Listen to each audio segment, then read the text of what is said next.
Hey, what's up, everybody? It's Pikel with League of Items, and last night was weird. Last night was weird. So LNG beat LGD 2-0.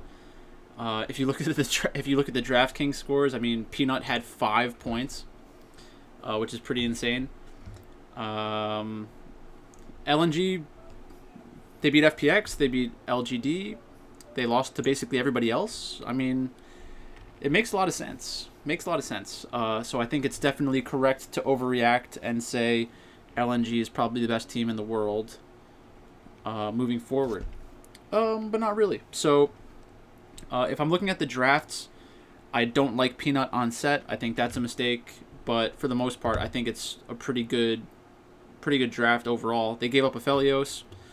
Not going to spend too much time on this. I don't know if there's really anything to learn about either team from this series. My instinct is that there's not. So let's take a look at what else happened in the pick ban phase. So this looks like it's kind of just what I was talking about. So we had Galio, Zoe, and Caitlyn banned. We had Twisted Fate, Ornn, and Nidalee banned. So Graves is up. Kindred is up. Two good carry junglers for Peanut. Instead, they lock in first pick Volibear, which is supposedly a flex pick, but most of the time it is not a flex pick. Oh, they switched out their support. So Mark was benched for Kahlua, so that's bad. That's bad news. They gave up Aphelios, so they gave up Aphelios so that they could get Ashe. So that's another thing that we're watching out for nowadays, which I think is a big mistake. Silas with these ultimates, so Set's ultimate is okay. Quinn's ultimate I don't think is very good, but I've never seen Silas with a Quinn ult. Azir ult would be better if they had some kind of hyper damage, some kind of hyper carry. I don't think Ashe really fits that. And then Tom Kench's ult is not very useful for Silas. Like, he can basically teleport somewhere, but it's not going to have any combat effectiveness. So when did he pick that?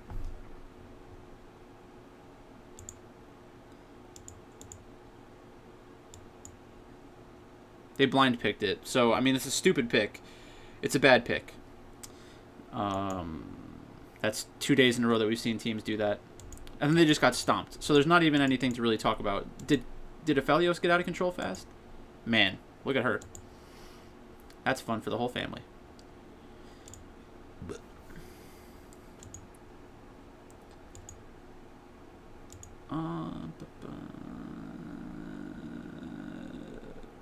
So the game just got out of control fast. I'm not wasting any more time on that. E-Star against Top Esports. This series, which was much closer than people probably thought it would be. Alright, so we have first pick Caitlyn for Wink. We have Ashe and Karma as a response. We have Ornn as a response. Ornn is okay here. But again, blind picking it, now you run the risk of getting countered. So, like we saw in the game, it's going to be a Camille. Then we have Karsa on one of his best champions. Kate Lux, which is popular.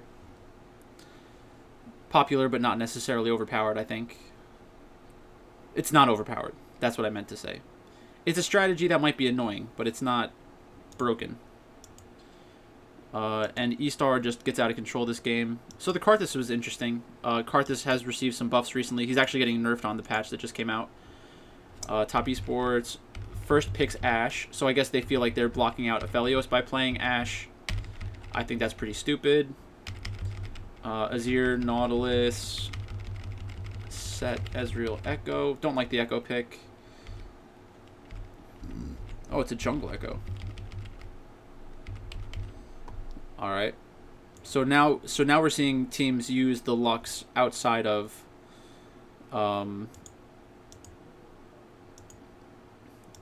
just having it as a champion to pair with Caitlyn, which is interesting. I don't know if that's the best idea because it just has it puts a target on the bot lane, so they continuously try to kill the Lux. That's one issue. If you're going to play Lux against an engaged support with a carry jungler, you're going to get camped. And I have learned that the hard way in solo queue because I play a lot of Zyra. So like if you're a squishy support and there's an aggressive jungler, you run the risk of getting camped. So Top Esports dominates in game 2. And then game 3, I'm pretty sure they were losing at one point. So we have Ashe first picked again. Caitlyn was banned away. Aphelios was not banned away. Ashe versus Varus. Gangplank against Renekton. We've seen that go both ways. We have the Volibear jungle against Nidalee. I prefer the Nidalee side of things. Echo against Orianna. And then set support. It's kind of whatever. Yeah, so they're down 2,000. This game flips really fast, I think. I was just waking up when I had this on. All right. So they're able to equalize the gold by taking more towers than the enemy team. And then this is the big fight. So E-Star is playing around the 3rd dragon of the game. Renekton goes in for some reason, gets locked up instantly, does not die. Jackie Love gets a kill. Good shockwave. E-Star gets greedy for the dragon. Nothing happens.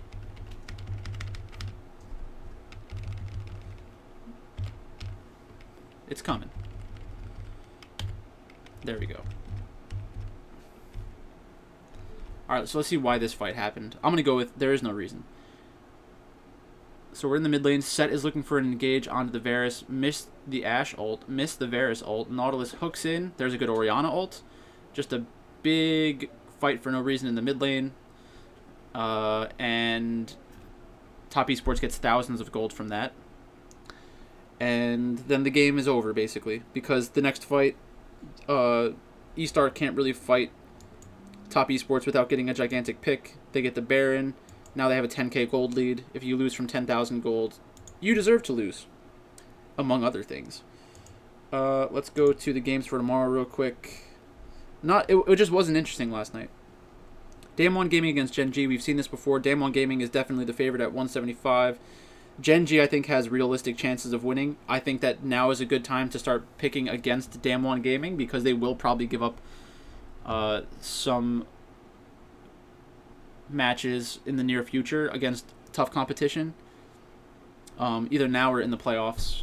I mean, Damwon Gaming is a good team. I could see them winning the split, I guess, but I would not be shocked if they lost to T1 or Gen G within the next couple of weeks. T1 against Solhewan Prince, obviously T1. And T1's also good on DraftKings tonight because of the matchup. V5 against Rogue Warriors. Interesting match. I think V5 has been making things look pretty bad recently because they're switching around their roster and stuff like that. But against Rogue Warriors, they should still be fine. 2 carry junglers, so it might go under what people think it is. Supposed to for DraftKings. RNG against Billy Gaming. I think RNG continues their momentum. They have been messing around with their roster, but I think they have kind of figured out what they want to run, which is Xiaohu plus Gala. And Xiaohu plus Gala is better than anything Billy Gaming can throw at them. So that's basically it for today. Let's take a look at the patch notes. This is 10.16. We're not on this patch yet. New champion. Yone is coming out. I haven't played him at all. Akali's getting buffed. Akali is really annoying champion, and if she makes it back into the pro meta for Worlds, it's going to be super annoying. It's going to increase the importance of having a carry top laner because Akali can go mid lane or top lane.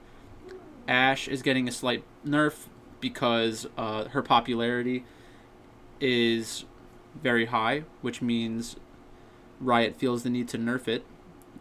So I don't think this is enough to make her leave pro play. But maybe it is, because they never make sense. Bard's health was decreased by 15, which is barely anything. I'm sure people will say that it's a big nerf. And then the W max heal is decreased. But again, it's like 15. So it's not a big deal at all. The reason you pick Bard is not for the 15 extra health on the W. But again, people will say, oh, he's nerfed into the ground. He's horrible. Evelynn. Cooldown is 4 seconds. So Evelyn's super annoying. This is a big buff. The Yale jungler plays Eve, so that's good for us.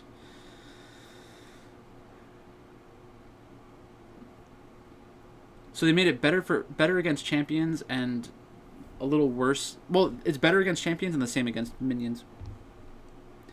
As we near the big games, we've identified the lack of a scaling skirmisher who can keep pressure in a side lane. Because of this, we want to keep Fiora in tip-top form, and to be able to offer teams more strategy. So that's good. Fiora's a good champion, especially when you're counter picking. You don't want to blind pick her. Hecarim is getting another buff. Hecarim's already strong, so I think this is good for Hecarim. I should probably start playing more Hecarim again. Jax's E cooldown decreased. We were already seeing Jax in pro play as a counter pick, so this is good for Jax. Maybe this makes jungle Jax better, because jungle Jax would have the Counter-Strike cooldown up a little bit more often in the early game. That's interesting. I could see that. I do like Jax jungle. It's a little mechanically intense, but yeah, maybe that's not the right way to say it. It's a champion that can snowball out of control in solo queue. So like if you need a 1v5, you can kind of get away with it. Jhin, passive final shot critical strike damage against structures increased. I hate Jhin. I don't think it's a good champion, but people are going to play it anyways, so this is just incentivizing people who are already picking Jhin. Fixed a bug in Jinx's R where the damage cap against monsters was capped against champions instead, majorly impacting her power against enemies with high health. That's insane. So Jinx should have been stronger this entire time. Now it's uncapped. That's going to be very important for... I think that it'll be important for like Baron stealing, Dragon stealing, getting more damage out in team fights. I think that's a very good change for Jinx. So this is like the kind of thing where it could turn into something that's game breaking, and that's always more significant than like 2 attack damage. Karma has continued to be a strong multi-role flex champion. Q cost now flat. Cooldown increased. So that's annoying, but I think most Karma players will be able to navigate the laning phase either way. Karthus. Increase in Karthus players and win rates. Walking back one of the bigger buffs. So they're taking away some of the big ratio on his Q, which is fine. Kha'Zix's isolation damage is decreased by 10%. Still an insane champion. That's not going to change Kha'Zix very much. Lucian has been out of the meta for a while. Lucian's been getting consistently buffed. Somebody's going to start playing Lucian in like a kill bot lane with like Lucian Braum or something like that, and people are going to realize that Lucian is really strong. I'm not sure how he works against Caitlyn and Ashe and Ezreal and Aphelios. That's the only reason why he would be kept out of the meta. But like I always say, like in a specific pick ban, if you hold on to your AD carry pick until the end, then you have a lot of different options. Like you can figure out how you want to navigate the team fights, and then pick your AD carry. I think that's probably a smart way to go at this point because nobody's doing it. Pirate Lady's been in a misfortunate place. So they're giving Misfortune 2 attack damage. 2 attack damage took Caitlyn from being considered horrible to being played. So I think the 2 attack damage makes Misfortune the best champion in any video game all time. I'm joking, but I think that we'll see her more often from the 2 attack damage buff, which is kind of insane to think, but whatever. Morgana Q cooldown decreased. This is pretty significant because that means like when you use your Dark Binding in lane and it's on cooldown, they feel like they can engage on you because you're going to be missing out a lot of damage and CC. So that's a pretty good buff. It's not game changing, but it's a quality of life change. Not has been anchored as a persistent menace in pro bot lanes, so making his W a little bit less. People are going to say that this kills him, but it doesn't. It's 15 health. You need to relax with your 15 health. Giving Neeko some love in early trading. Neeko's already seen play, so maybe they're trying to make her get even more popular. She's already pretty good. Another mid lane Nocturne nerf. This is trying to compensate for jungle. Our bonus movement speed increased. Rakan's going to get more popular. Zaya's going to get more popular as time goes on. It just always happens. W base damage decreased. E base damage decreased. His kit is too good to worry about stuff like this. Skarner got 2 buffs to his Q, which is nice. Syndra Q base damage decreased later. Yeah, Syndra's super strong. E now deals 1% increased damage per 3% critical strike chance.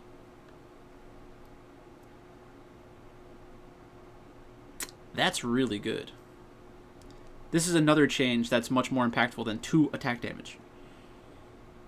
So this is very interesting. This will increase her ability to take towers and late game siege and all that kind of stuff.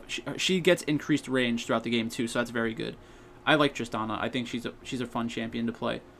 You can do like Ginsu's Rage Blade. So she has multiple builds as well. So if you do an on-hit Tristana, you're not going to get the new benefit from this, but the flexibility of her build path I think is helpful if you're going to blind pick her early. Veigar, a little bit more magic resistance. Veigar's already super annoying, so I don't like to see that. Volibear, Q bonus movement speed decreased. I don't think Volibear is that good to begin with, so this will hurt him a little bit, but he'll still be played a lot because players like him.